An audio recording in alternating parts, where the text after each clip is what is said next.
जय हिंद students, welcome to study for civil services. कैसे हैं आप सभी लोग? उम्मीद करता हूं सभी बहुत ही बढ़िया होंगे।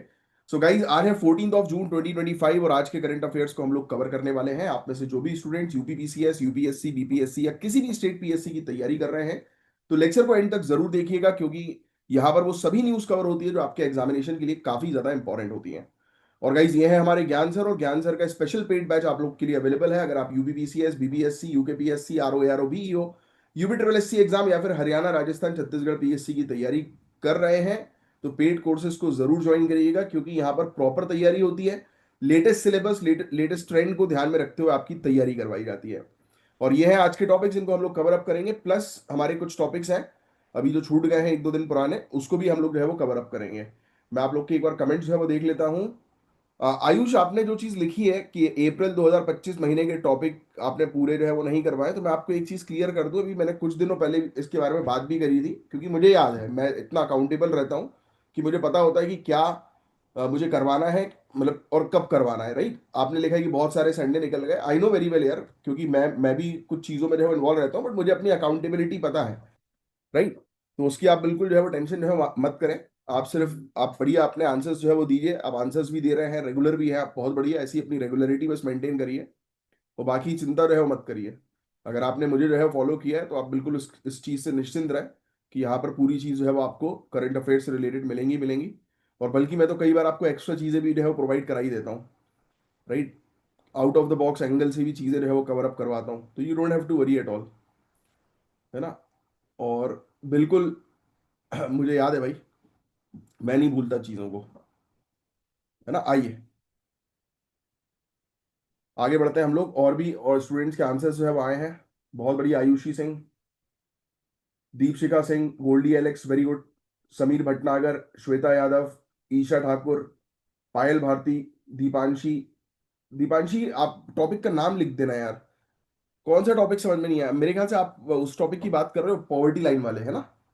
मैंने तो समझाया था यार अच्छे से उस टॉपिक को, पर पता नहीं क्यों वो क्लियर, बताओ क्यों नहीं हो रहा है। क्योंकि बेसिक कॉन्सेप्ट्स बहुत जरूरी होते हैं। अगर आपको गरीबी रेखा दर क्या है, पॉवर्टी लाइन जो है वो क्या है, उसके बारे में नहीं नॉलेज, कि कैसे कैलकुलेट किया जा सकता है उसके बारे में नहीं नॉलेज, तो फिर आपको बेसिक से चीजें कवर करनी पड़ेंगी। तो इसलिए मैं आपको हमेशा बोलता हूँ कि कोर्सेज जो है वो ज्वाइन करो एक बार एटलीस्ट। पूरी चीजों को ध्यान से आपको पढ़ना बहुत ज्यादा जरूरी है। और जब आप कोर्स ज्वाइन करो तो मुझे ही बताना कमेंट बॉक्स पे कि आपने कोर्स ज्वाइन किया है। वेरी गुड आयुषी सिंह, बहुत बढ़िया यार। इजी एक्सेस उर्फ उर्फ शिवम। ठीक है, चलो बहुत बढ़िया, सभी लोगों ने आंसर्स जो है वो अपने दिए हैं। अब हम लोग जो है वो आगे बढ़ते हैं। तो हमारा जो पहला टॉपिक है, ये ग्रेटा थनबर्ग। आपको याद है कौन है ये? कुछ सालों पहले काफी ज्यादा न्यूज में भी थी है।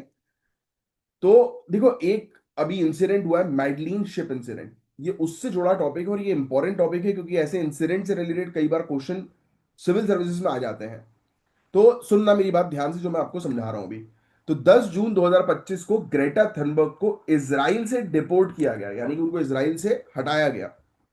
10 जून 2025 को, राइट, इजराइल से हटाया गया जब वो गाजा जाने वाली British flagged aid ship Madleen का पार्ट थी। राइट, और ये इजराइल फॉरेन मिनिस्ट्री ने जो है वो इमेजेस रिलीज करी हैं कि वो अब जो है वो प्लेन पर जो है वो बैठ गई हैं, उनको डिपोर्ट किया जा रहा है। इसीलिए डिपोर्ट किया गया क्योंकि ये जो British flag aid ship Madleen जो थी वो उससे एसोसिएटेड थी। राइट, जो ह्यूमैनिटेरियन एड प्रोवाइड करा रहा है, और 12 इंटरनेशनल एक्टिविस्ट इंक्लूडिंग थनबर्ग भी इसमें शामिल है। तो ये पूरा मुद्दा क्या है ये हम लोग समझेंगे। अब देखो, ये शिप जो है वो फ्रीडम फ्लोटिलिया कोलिशन के अंडर लॉन्च हुआ था, जिसका मेन ऑब्जेक्टिव था कि इसराइल की नेवल ब्लॉकेड को पीसफुली चैलेंज करना।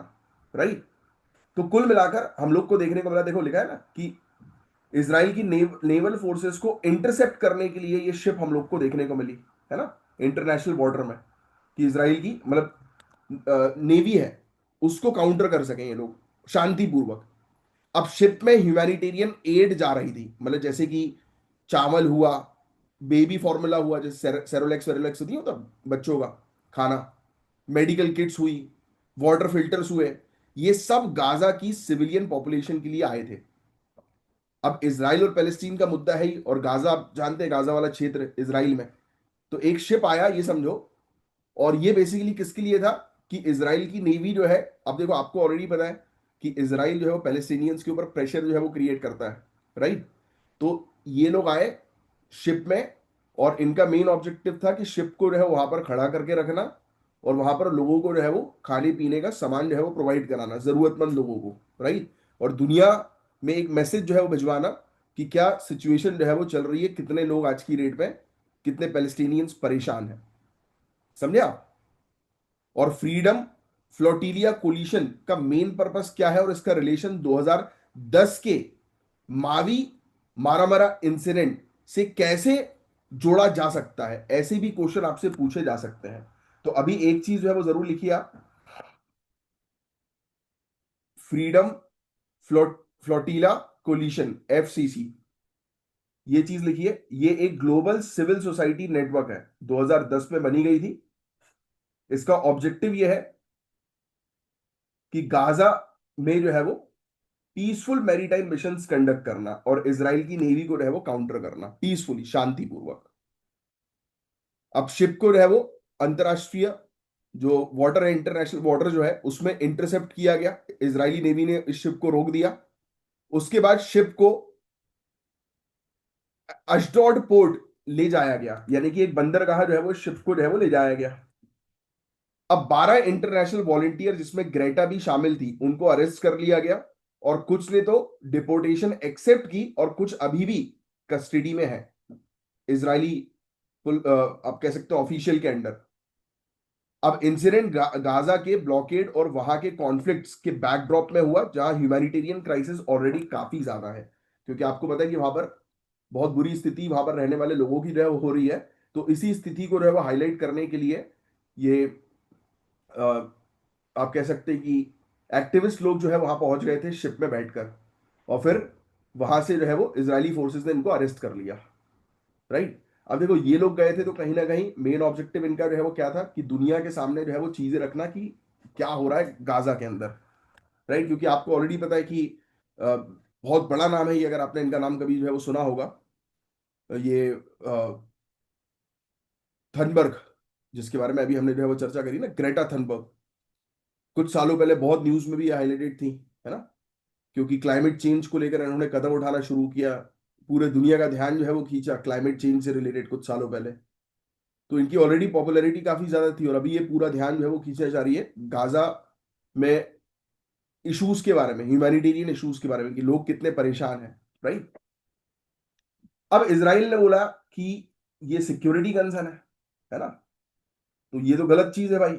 और एक्टिविस्ट बोल रहे हैं कि ये लीगल डिटेंशन है, इंटरनेशनल वाटर्स में आप इस तरीके से अरेस्ट नहीं कर सकते हम लोगों को। स्वीडन ने भी प्रोटेस्ट किया, यूएस ने सिचुएशन को डाउन प्ले किया, और ग्रेटा पर एंगर मैनेजमेंट की जरूरत जो है वो बताई। सोचिए आप।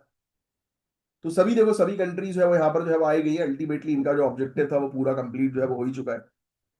और एफसीसी के बारे में मैंने आपको ऑलरेडी बता दी, ये थोड़ा सा जो है वो ध्यान में रखना, एफएफसी सॉरी, ये इससे रिलेटेड क्वेश्चन आपसे जो है वो पूछे जा सकते हैं। बाकी ये एक मुद्दा जो है वो सामने आया था, और 2007 से आपको ऑलरेडी पता है गाजा स्ट्रिप पे नेवल ब्लॉकेड है, जिसे इसराइल सिक्योरिटी के नाम पर जस्टिफाई करता है कि वहां पर वो किसी को जाने जाने आने नहीं देता। और पूरे दुनिया भर में इस ब्लॉकेड को क्रिटिसाइज किया गया है कि ये ह्यूमैनिटेरियन कंडीशन यहाँ पर बहुत बुरी है गाजा में रहने वाले लोगों की। इंटरनेशनल कानून जो है वो इस मुद्दे पे डिवाइडेड है कि क्या ब्लॉकेड्स लीगल है, और क्या ह्यूमैनिटेरियन सहायता को रोकना एथिकल है, राइट। अब एक शिप है जिसके अंदर बच्चों का खाना है, लोगों का खाना है, पानी है, राइट, इस प्रकार की चीजें हैं, कपड़े लगते हैं लोगों के लिए, और आप उसको जो है वो रोक रहे हो, उसको जाने नहीं दे रहे हो, तो कहीं ना कहीं से ये चीज तो गलत है, ये नहीं होना चाहिए, राइट। अब इसराइल जो है वो ऑब्वियसली बात है कि अपना प्रेशर जो है वो क्रिएट कर रहा है पैलेस्टीन के ऊपर, और हमेशा से करता आ रहा है।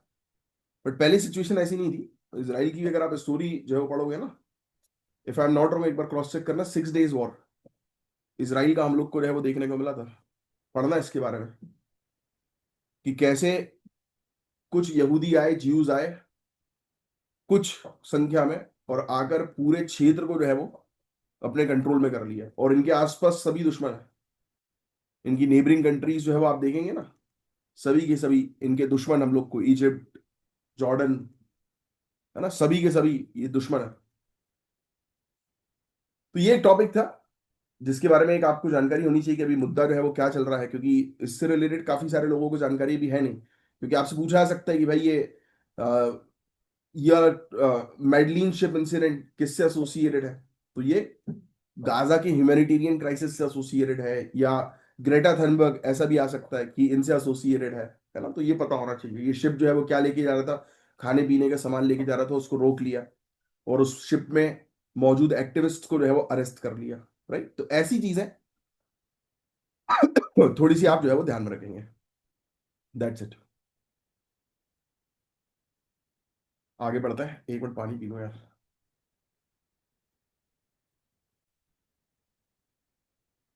अब गाइज हम बात करेंगे एक डिजिटल इनिशिएटिव के बारे में जो कि पार्टिसिपेटरी डेमोक्रेसी का एक पावरफुल एग्जांपल है। जनमन सर्वे, लिख लेना आप। ये नमो ऐप के थ्रू जो है वो लॉन्च हुआ है, पीएम मोदी के 11 साल की लीडरशिप सेलिब्रेशन के अंडर। तो नमो ऐप लिखिएगा, इसने जनमन सर्वे लॉन्च किया है। क्या है ये, आइए समझते हैं। एक इंटरैक्टिव प्लेटफॉर्म है जहां पर सिटीजन्स डायरेक्टली अपनी ओपिनियन दे सकते हैं राष्ट्रीय मुद्दों पर। जैसे शासन कैसे चल रहा है, सिक्योरिटी कैसी है, संस्कृति के बारे में, डेवलपमेंट के बारे में लोग अपनी चीजें लिख सकते हैं। इस लॉन्च के 26 घंटों के अंदर 5 लाख से ज्यादा रिस्पॉन्स मिल गए, जो ये बताता है कि सिटीजन्स जो है वो काफी स्ट्रांगली एंगेज्ड है, यानी कि पार्टिसिपेट कर रहे हैं। पब्लिक पार्टिसिपेशन का एक अच्छा सिग्नल दे रहा है, और ये गुड गवर्नेंस का भी सिग्नल है कि सरकार फीडबैक मांग रही है। उत्तर प्रदेश ने सबसे ज्यादा पार्टिसिपेशन दिया, फिर महाराष्ट्र, तमिलनाडु, गुजरात, हरियाणा। ये लिखने की वैसे जरूरत नहीं है, ये पता होना चाहिए कि इस प्रकार की चीजें भी है, और सरकार भी अच्छा जो है वो इस प्रकार का काम कर रही है, जिससे कि सिटीजन्स का एक फीडबैक जो है वो सरकार तक पहुंच रहा है। अब सर्वे ने 15 मेजर थीम्स जो है वो कवर की हैं। ये 15 थीम्स के बारे में थोड़ा सा आपको जो है आइडिया होना चाहिए। ये फिर से ये पूरी चीज रिपीट हो गई जो भी हमने पढ़ी थी। ये 15 थीम्स, ये दिख रही हैं आपको, 15 थीम्स। इनमें से क्या रैंडमली पूछा जा सकता है कि कौन सी थीम एसोसिएटेड। तो मैं चाहूंगा कि एक एक वर्ड लिख लो आप। एक एक वर्ड चाहो तो जो है वो लिख सकते हो, कुछ कुछ चीजें लिखो जिससे रिलेटेड क्वेश्चन आएगा। मैं आपको बताया तो काउंटर टेररिज्म स्ट्रेटेजी, ये कुछ चीजें, कुछ इंपॉर्टेंट चीजें है ना। नेशनल सिक्योरिटी, ठीक है, नेशनल सिक्योरिटी। और फिर मेक इन इंडिया आपके पास जो है वो आ सकता है। डिजिटल इंडिया आ सकता है, digital India, make in India, है ना। स्किल इंडिया, स्टार्टअप इंडिया, ये चीजें। फिर इसके अलावा वुमेन लेड डेवलपमेंट, है ना। Role of citizens, role of citizens in shaping future, वैसे वो चीज तो नहीं आएगी। विकसित भारत, विकसित भारत, इंफ्रास्ट्रक्चर डेवलपमेंट। ठीक है, बस ये बुलेट पॉइंट्स, ये बस लिख लो आप अपने पास। ये बस इन्हीं पॉइंट से रिलेटेड क्वेश्चन आएगा तो आपको समझ में आ जाएगा कि हाँ भाई ये इस थीम कवर जो है वो कर रहा है ये सर्वे। जिस सर्वे का जो है वो नाम क्या है, जनमन सर्वे। अब ये सर्वे सिर्फ एक फॉर्मेलिटी नहीं है गाइस, हम लोग को जो है वो देखने को मिल रहा है, देखो यहाँ पर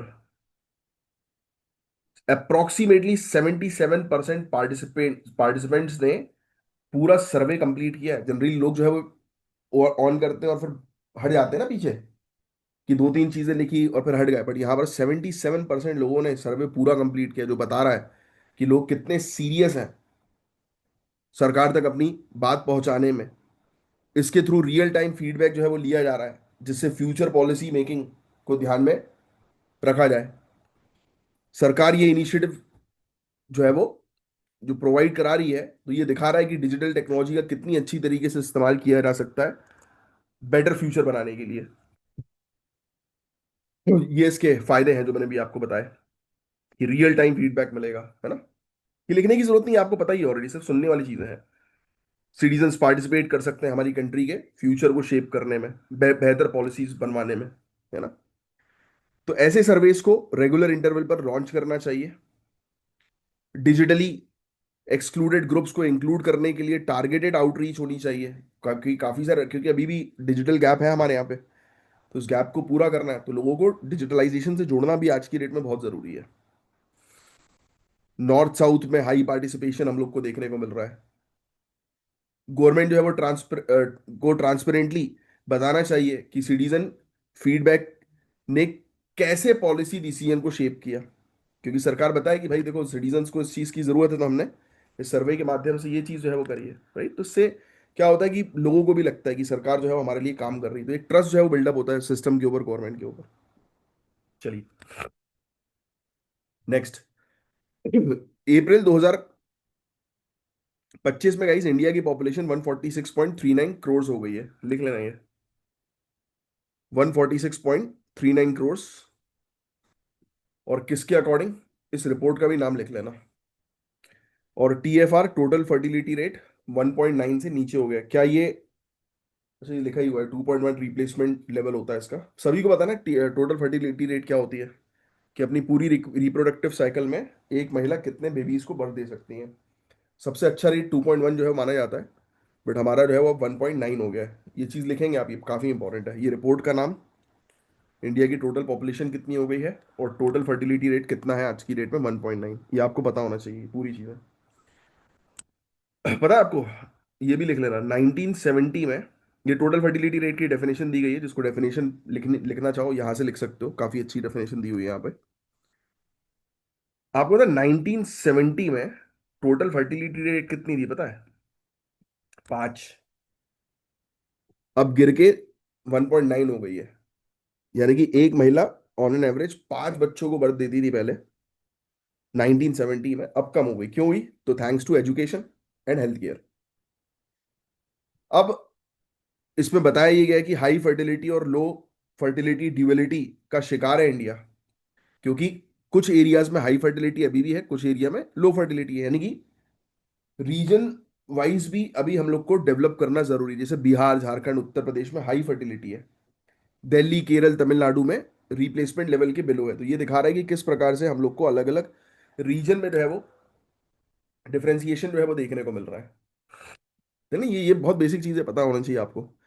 अब कुछ प्रॉब्लम्स हैं, जैसे 36% एडल्ट जो है वो अनइंटेंडेड प्रेगनेंसी जो है वो फेस कर रहे हैं, हो भी रहा है ऐसा, ना चाहते हुए प्रेग्नेंट हो जाना, है ना।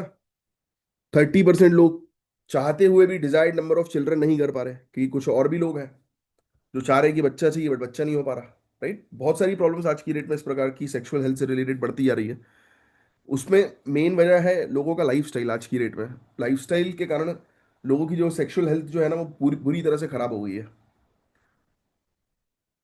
स्ट्रेस, बहुत सारी चीजें होती हैं जिसके कारण से काफी प्रॉब्लम्स जो है वो लोग फेस जो है वो कर रहे हैं रिप्रोडक्टिव वाइज, है ना। तो ये चीज आप जानते ही हैं, काफी लोग चाह रहे हैं कि बच्चा हो जाए तो नहीं हो पा रहा, जो लोग नहीं चाह रहे हैं तो उनको फिर पिल्स वगैरह जो है वो यूज करनी पड़ रही है। अगेन ये सब पिल्स जो होती हैं वो भी हेल्थ के लिए जो है वो सबसे डेंजरस होती हैं, है ना। It is happening. 40% लोगों के लिए फाइनेंशियल प्रेशर प्रेशर सबसे बड़ा बैरियर है। मेरा ही दोस्त है, अभी मना कर रहा है, बोल रहा है कि नहीं यार बेबी वगैरह भी मैं सोच भी नहीं सकता, क्योंकि अभी मेरी इनकम ही इतनी नहीं है कि मैं मैनेज कर पाऊँ, है ना। तो वो चीज़ है, लोग इस तरीके से भी सोच रहे हैं आज की डेट में, जो जो कि अगेन अच्छी बात है कि आप किसी को इस दुनिया में जो लेकर आओगे तो आपको ऑब्वियस ही बात है कि उसका ख्याल रखना है। जैसे आप लोगों का मेरा ख्याल मेरे पेरेंट्स ने रखा, आप लोगों का आपके पेरेंट्स ने रखा बहुत अच्छी तरीके से, है ना। तो बहुत ज़रूरी होता है। जॉब इनसिक्योरिटी आज की डेट में, वही प्रेशर, ये सब चीज़ें जो होती है फैमिली प्लानिंग को जो है वो इम्पैक्ट क्रिएट कर रही हैं। Health issues, infertility, social pressure, ये भी मेजर रोल होता है। कई बार समाज में प्रेशर होने लगता है कि शादी को 10 साल हो गए, बच्चा क्यों नहीं हुआ अभी तक, है। वो वाली चीज़ें भी होने लगती हैं। महिलाओं पर पेरेंटिंग का बर्डन ज़्यादा होने से रिप्रोडक्टिव चॉइस है वो लिमिट हो जाती है, कि नहीं मम्मी पापा चाह रहे हैं कि बच्चा चाहिए, है। अरे उस महिला को भी तो सोचो, उसकी चॉइस भी तो होनी चाहिए कुछ। तो यही चीज हम लोग को देखने को हो रही है। 68% पॉपुलेशन, ये लिख लेना, वर्किंग एज ग्रुप में है हमारे यहाँ पे। Very important point. 60, बस ये वाला पॉइंट आप लिखेंगे। वर्किंग एज ग्रुप पता है ना, 16 से लेकर 15 से लेकर 64। 69 होती है, वैसे आपने एनसीईआरटी शायद पढ़ी होगी, तो आपने 69 फिगर जो है वो देखा होगा, है ना। 15 to 69, 15 to 59 सॉरी, बट यहाँ पर 64 है रिपोर्ट के अकॉर्डिंग, तो 64 लिख लीजिएगा। और वो 59 वाला भी आंकड़ा एक बार क्रॉस चेक कर लेना और मुझे बताना कमेंट बॉक्स पे कि यही था ना एनसीईआरटी में, 15 to 59 ईयर्स था वैसे एनसीईआरटी में वर्किंग एज ग्रुप की डेफिनेशन। लाइफ एक्सपेक्टेंसी मेन के लिए 71 ईयर्स है, महिलाओं के लिए 74 ईयर्स है। और आजकल तो यार बहुत बुरी हालत हो रही है, अभी देखो अहमदाबाद में एक झटके में भस्म हो गए कितने लोग। एरोप्लेन क्रैश की बात कर रहा हूं मैं। ठीक है। Developed countries ageing population plus fertility decline face कर रही हैं। अब डेवलप्ड कंट्रीज के अंदर लोग बुजुर्ग हो गए, ये चाहो तो लिख सकते हो। एजिंग पॉपुलेशन भी है और फर्टिलिटी रेट गिर गया है। अफ्रीका के अंदर हाई फर्टिलिटी है, उसके कारण से हेल्थ रिसोर्सेज स्ट्रेस हो, मतलब कारण से नहीं, हाई फर्टिलिटी के साथ साथ हेल्थ रिसोर्सेज नहीं है, पीछे है अफ्रीका इसलिए। इंडिया बीच में फंसी हुई है, रिप्रोडक्टिव चैलेंज भी है और यंग एज पॉपुलेशन भी है। चलिए। तो हमें पहली चीज तो यार सबसे इंपॉर्टेंट चीज है सेफ अबॉर्शन का यूनिवर्सल एक्सेस होना चाहिए, कॉन्ट्रासेप्शन का होना चाहिए, इनफर्टिलिटी ट्रीटमेंट का होना चाहिए। जॉब इनसिक्योरिटी को एड्रेस करो। देखो सबसे मेन इंपॉर्टेंट चीज जो होती है ना, होता है पैसा। अल्टीमेटली आप मानो या ना मानो, क्योंकि वो आपको जो है वो थोड़ी सी रिलैक्स सिक्योरिटी प्रोवाइड करा देता है। अगर आपकी जेब में पैसा है ना तो आप सिक्योर्ड रहते हो। और जब सिक्योर्ड रहोगे तो टेंशन फ्री रहोगे, स्ट्रेस फ्री रहोगे। और स्ट्रेस फ्री रहोगे तो सब चीज़ जो है वो आप प्लान तरीके से कर पाओगे। तो इट इज़ वेरी इंपॉर्टेंट कि अपने आप को आप मजबूत जो है वो बना लें वक्त रहते हुए। इसलिए एग्जाम क्रैक करो वक्त रहते हुए। अब ये एफडीआई का टॉपिक तो कल ही पढ़ा था ना अपन ने, शायद कल या परसों में अपन ने पढ़ा है। अब आरबीआई बोल रहा है कि एफडीआई इनफ्लो इनफ्लो जो है वो बढ़ गया 81 बिलियन डॉलर तक। तो लगता है कि इकोनॉमी बूम पे है, करेक्ट। पर ऐसा नहीं है गाइस। सच ये है कि नेक्स्ट नेट एफडीआई गिर के सिर्फ 0.4 बिलियन यूएस डॉलर रह गया है। समझे आप ये? मतलब एक तरफ एफडीआई जो है वो बड़ा है, बट नेट एफडीआई जो है वो गिरा है। नेट एफडीआई जो है वो समझ रहे हो क्या होता है? कोई मुझे कमेंट बॉक्स पे लिखकर बता सकता है कि नेट एफडीआई का मतलब जो है वो क्या है? हम्म। 2021-22 में 5.2 billion dollar, 56, sorry 56.2 billion dollar था। 24-25 में 29.6 बिलियन डॉलर रह गया। 2020 से लेकर 2020-21 से लेकर अभी तक 44 बिलियन डॉलर से 0.5 बिलियन डॉलर नेट एफडीआई हम लोग को देखने को मिल रहा है। एफडीआई बढ़ रहा है बट नेट एफडीआई जो है वो गिर गया है। आओ और डिटेल में डिस्कस करते हैं। चीजें ऐसी खराब जो है वो क्यों हो रही है, पहले ये समझना आपके लिए जरूरी है। देखो, डिसइन्वेस्टमेंट बहुत ज्यादा हो रहा है। 18.9% एनुअल ग्रोथ हम लोग को कैपिटल विड्रॉल में देखने को मिली। मतलब लोग कंपनी से अपना पैसा बाहर निकाल रहे हैं। एक चीज समझिएगा, फॉर एग्जाम्पल एक साल में कितना बाहर से पैसा आया। फॉर एग्जाम्पल मैंने लंदन में जो है वो इन्वेस्टमेंट किया, है ना। तो क्या हो रहा है कि लंदन के पास जो है पैसा जा रहा है। अब अगर मैं लंदन से एक साल में मैंने इन्वेस्टमेंट किया तो एक डायरी में जो है वो आ गया कि मैंने कितना इन्वेस्टमेंट किया। नेक्स्ट ईयर आपने लंदन में इन्वेस्टमेंट किया, नेक्स्ट ईयर मतलब दैट मीन्स कि आपका पैसा गया लंदन में। बात ध्यान समझना, मतलब लंदन के अंदर फॉरेन फॉरेन इन्वेस्टमेंट आया, है ना। और वहीं मैंने क्या किया, जिस समय आपने इन्वेस्टमेंट किया उस समय मैंने निकाल लिया अपना पैसा, विड्रॉ कर लिया। बात समझे आप?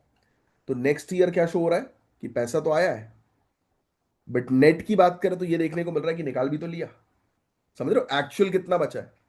तो एक्चुअल सिनारियो में 18.9% एनुअल ग्रोथ हम लोग को कैपिटल विड्रॉल में देखने को मिल रही है, पैसे निकालने में देखने को मिल रही है। अब अर्ली 2000s में डिसइन्वेस्टमेंट रेशियो जो था वो 1% के आसपास हम लोग को देखने को मिला था, अब 63.5% तक पहुंच गया है। समझ रहे हो आप? मतलब लोग शॉर्ट टर्म पैसा लगाते हैं तो हमें समझ में आता है कि पैसा आ गया है इंडिया में, और वो फिर पैसा निकाल लेते हैं बहुत ही जल्दी। तो पैसा जो आ रहा है उसमें जाएगा भी तो ना, फिर आने वाला और जाने वाला भाई आने वाले को सब्सट्रैक्ट कर दो जाने वाले से, तो आपको बिल्कुल एक्चुअल वैल्यू जो है पता लग जाएगी।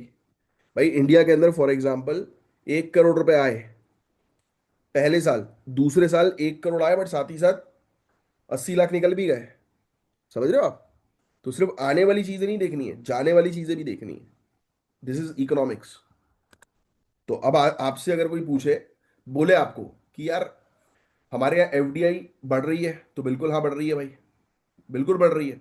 बट अगर आ जाए कि नेट एफडीआई जो है वो कम हुई है, तो ये भी बिल्कुल सही होगा कि नेट एफडीआई कम हुई है, क्योंकि पैसा निकला भी है, डिसइन्वेस्टमेंट बढ़ा है, रिपेट्रिएशन जो है वो काफी हुए हैं, यानी कि लोगों ने अपना पैसा निकाल कर जो है वो चले गए हैं, वापस निकाल लिया है अपना पैसा, डिसइन्वेस्टमेंट कर दिया है ना।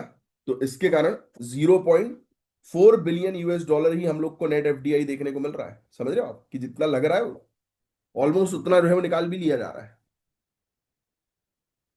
2020-21 में 44 बिलियन डॉलर्स था हमारा नेट एफडीआई, और अब 0.4 बिलियन हो रहा है। मतलब कुल मिला सेम चीज चीज है कि जितना आ रहा है लगभग उतना ही निकाल भी लिया जा रहा है। तो दैट मीन्स कि लोग लॉन्ग टर्म इन्वेस्टमेंट नहीं कर रहे हैं, शॉर्ट टर्म इन्वेस्टमेंट कर रहे हैं इंडिया के अंदर। क्या ये चीज सही है? नहीं, बिल्कुल सही नहीं है। लोग शिफ्ट हो रहे हैं, इंडिया से पैसा निकाल के सिंगापुर जा रहे हैं। टॉप एफडीआई सोर्स 15% का हम लोग को देखने को मिला सिंगापुर में। मॉरिशियस भी हाई टैक्स हेवन डोमिनेट करता है, यानी कि लोग इन सब कंट्रीज में ले जाकर पैसा जो है वो इन्वेस्ट कर रहे हैं। देखो लिखा है, सिंगापुर, दुबई, है ना, ये सब कंट्रीज के अंदर, यूके, यूएस, जर्मनी। अच्छा, इनका भी शेयर गिर रहा है, टेक और इनोवेशन इन्वेस्टमेंट कम हो गया है। मैन्युफैक्चरिंग का शेयर जो है वो गिर के 12% हो गया है, क्योंकि लोग आजकल इसमें स्टार्टअप में, आईटी में, इसमें ज्यादा इन्वेस्टमेंट कर रहे हैं, क्योंकि उससे उनको बहुत ह्यूज प्रॉफिट जो है वो मिल सकता है, और मिल ही रहा है एआई और इन सब सेक्टर्स में, टेक सेक्टर्स में। बहुत रिस्क है भाई, अगर नेट एफडीआई जो है वो कम रहता है ना, तो बहुत रिस्क जो है वो बढ़ जाता है, क्योंकि हमारे पास जो है वो इन्वेस्टमेंट आया है बट निकल भी तो गया ना, तो बचा ही गया हमारे पास फिर। और इसको हमें बढ़ाना बहुत ज्यादा जरूरी है, डाइवर्सिफाई करने पड़ेंगे इन्वेस्टमेंट को। ऐसी चीज जो होगी ना, तो वो हमारे लिए लॉन्ग टर्म में जो है वो बिल्कुल भी सही नहीं है। बैलेंस ऑफ पेमेंट और फॉरेन रिजर्व्स के ऊपर प्रेशर बन सकता है। ठीक है, पॉलिसीज बनानी पड़ेगी, सुधार लेकर आने पड़ेंगे, लॉन्ग टर्म पॉलिसीज पर काम करना पड़ेगा, ट्रांसपेरेंसी लानी पड़ेगी, एफडीआई की क्वालिटी को इंश्योर करना पड़ेगा कि वो अच्छी रहे। राइट। तो ये था उससे रिलेटेड टॉपिक। हालांकि अपन ने एफडीआई के टॉपिक को पढ़ा था, बट ये देखो एक नया एंगल आपको जो है पता लग गया, नेट एफडीआई की प्रॉपर जानकारी आपको मिली। मजा आया कि नहीं आया? चलो, अब देखो, आपने सुना होगा कि आर्टिफिशियल इंटेलिजेंस से जॉब जा रही है, पर अहमदाबाद पुलिस ने दिखाया है कि एआई से जान भी बचाई जा सकती है। मैसिव इवेंट जैसे कि अभी हम लोग को जगन्नाथ रथ यात्रा, जहां 15 लोग जो है वो पार्टिसिपेट जो है वो करते हैं, है ना। तो सोचिए आप, बोल रहे हैं कि आप एआई की मदद से जो है वो मैनेजमेंट जो है वो कर सकते हो, ऑब्वियसली। स्टैम्पीड प्रिवेंट करना, भगदड़ ना मचे, उसके लिए एआई बहुत अच्छी तरीके से काम कर सकता है। अभी कुछ दिनों पहले हमने इससे रिलेटेड, डिजास्टर से रिलेटेड बात करी थी ना। 148 जगन्नाथ रथ यात्रा के लिए अहमदाबाद पुलिस ने AI enabled crowd management system deploy किया। इनने बोला कि भाई इस रथ यात्रा में जो है वो आप एक ऐसा सिस्टम का उपयोग करो जिससे कि क्राउड को मैनेज किया जा सकता है। बहुत बढ़िया।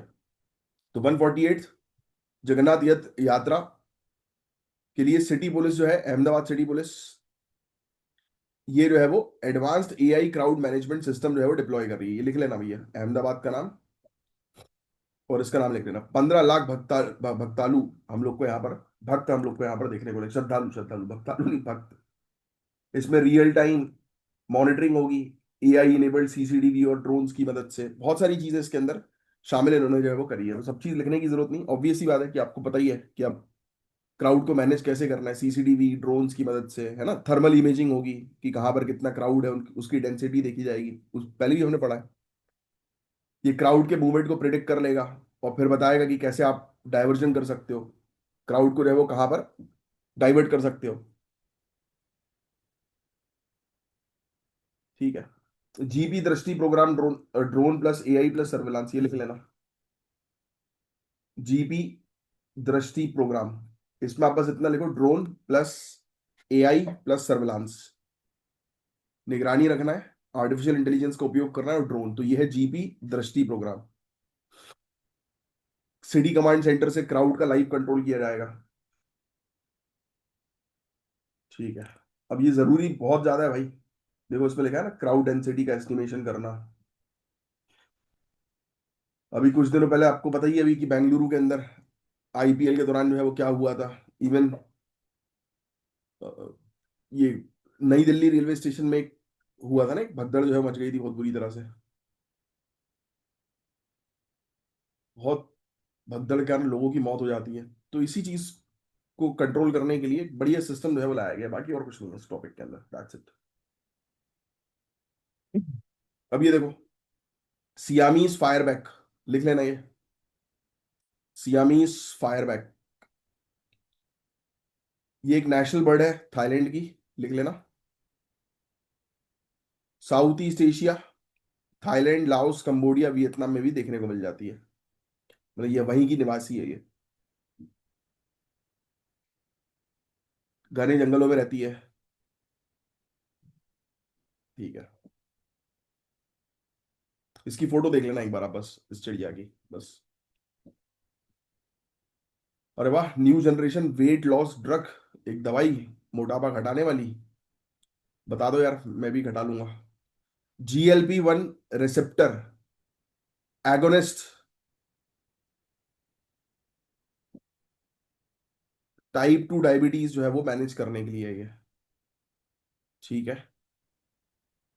अच्छा, ये भूख को जो है वो कम कर देता है, और डाइजेशन जो है वो स्लो करता है, GLP-1 एक्शन को मिमिक करके। तो ये लिख लेना बस, GLP-1 किससे एसोसिएटेड, तो टाइप 2 डायबिटीज को मैनेज करने के लिए, मोटापे को मैनेज करने के लिए, एपेटाइट को कम कर देता है, भूख को कम कर देता है, बस इतना लिख लेना।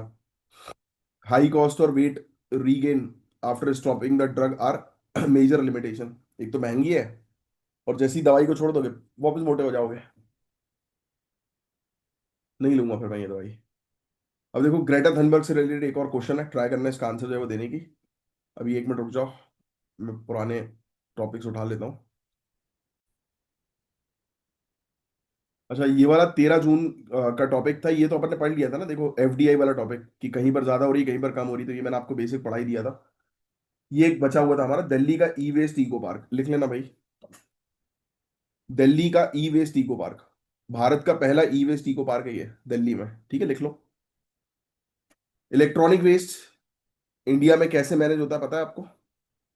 अब दिल्ली के अंदर मैनेज होगा ये, पहला E waste eco park national level पर, पहला ही हम लोग को देखने को मिल रहा है। इंडिया दुनिया के तीसरी सबसे बड़ी प्रोड्यूसर है ई वेस्ट की, लिख लो।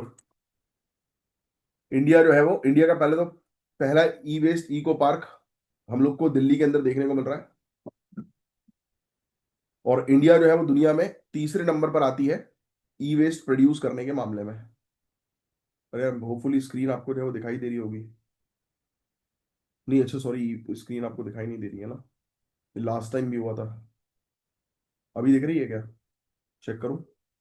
हाँ, अभी दिख रही होगी। तो देखो, ये एफडीआई वाला टॉपिक में जो बता रहा था वो अपन ने कवर कर लिया।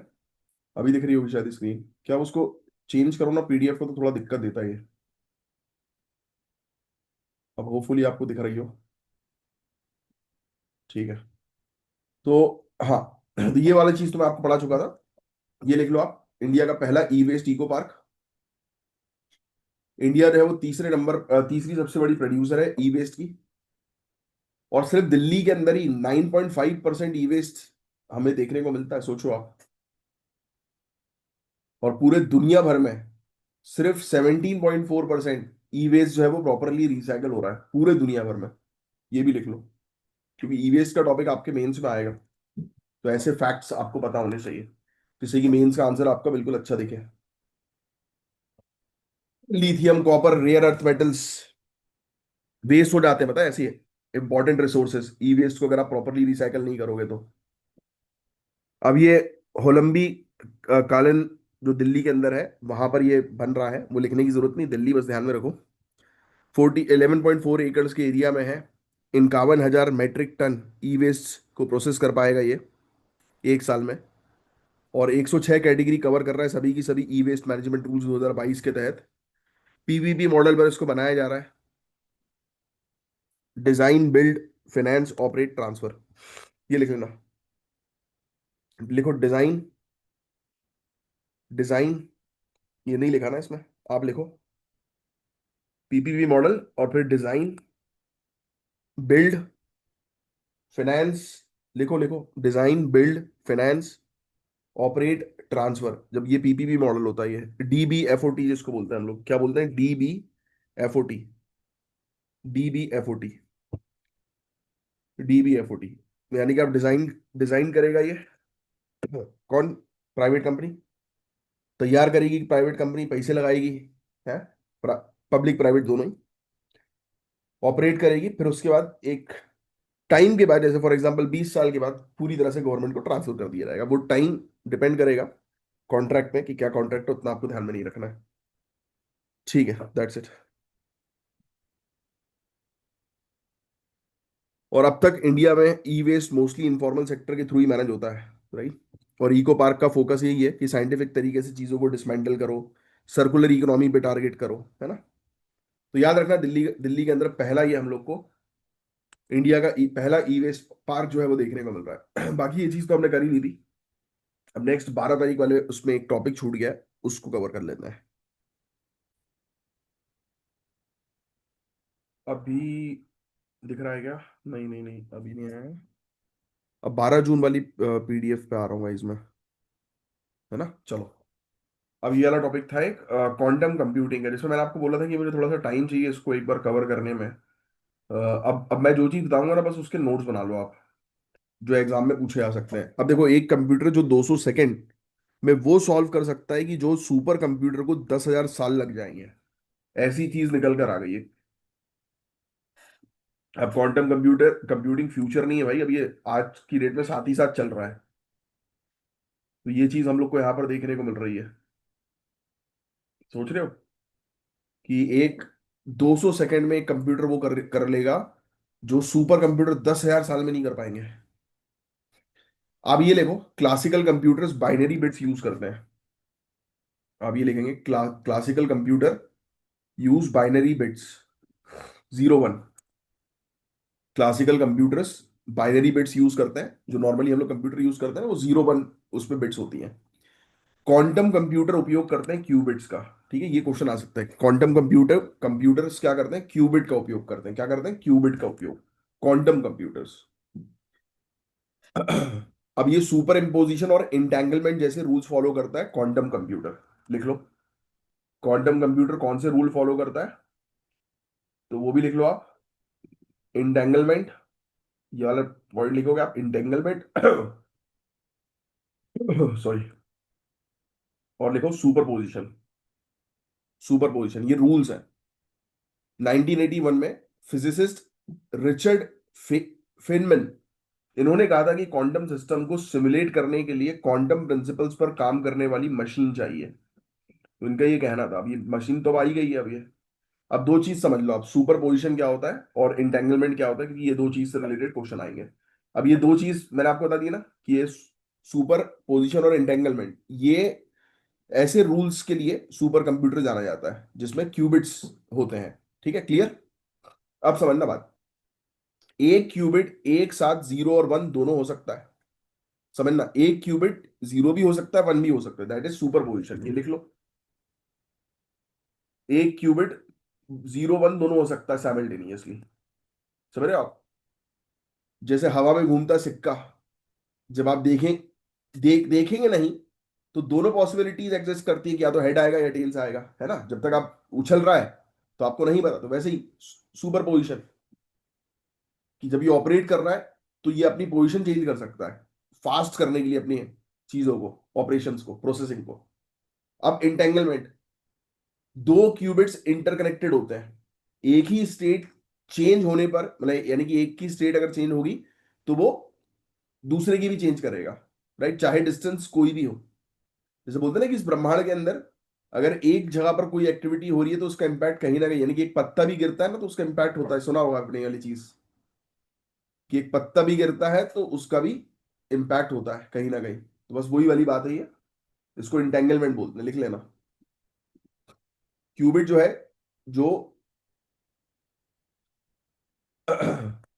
इस तरीके से रहता है कि एक के अंदर चेंज आएगा तो वो चेंज दूसरे में भी देखने को मिलेगा। यहां पर ये चीज समझ आएगी, ये आएगा आपका क्वेश्चन कि सुपरपोजिशन क्या होता है, इंटेंगलमेंट क्या होता है, तो ये दोनों चीज ध्यान में रखना। और क्वांटम कंप्यूटर जो है वो इन्हीं के रूल्स फॉलो करते हैं, क्यूबिट्स, यानी कि उसमें उपयोग होता है क्यूबिट्स जो इनके रूल फॉलो करता है। समझे आप? अब आज की डेट में सुपर कंप्यूटर्स का इस्तेमाल या क्वांटम कंप्यूटर्स का इस्तेमाल जो है बहुत सारी चीजों में किया जा सकता है, दवाइयां बनाने में, है ना, लॉजिस्टिक्स में रूट प्लान करने के लिए कि कौन सा शॉर्टेस्ट डिस्टेंस होगा, है ना, साइबर सिक्योरिटी में क्वांटम की डिस्ट्रीब्यूशन क्यूकेडी, कुछ याद आ रहा है? ये वाला टॉपिक हमने डिस्कस किया था क्यूकेडी का, quantum key distribution, end to end encryption वाला कम्युनिकेशन होता है ये, है ना।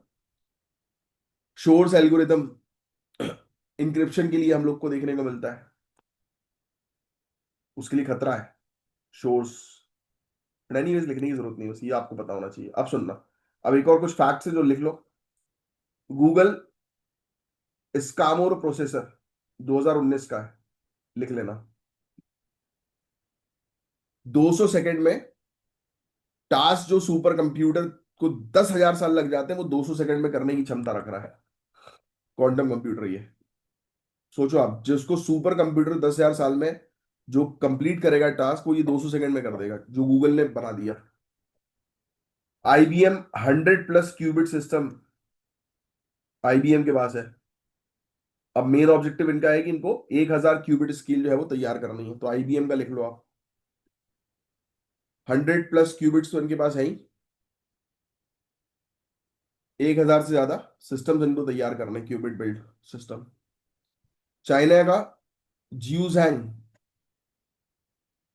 चाइना का लिख लो, ये है जियूजैंग।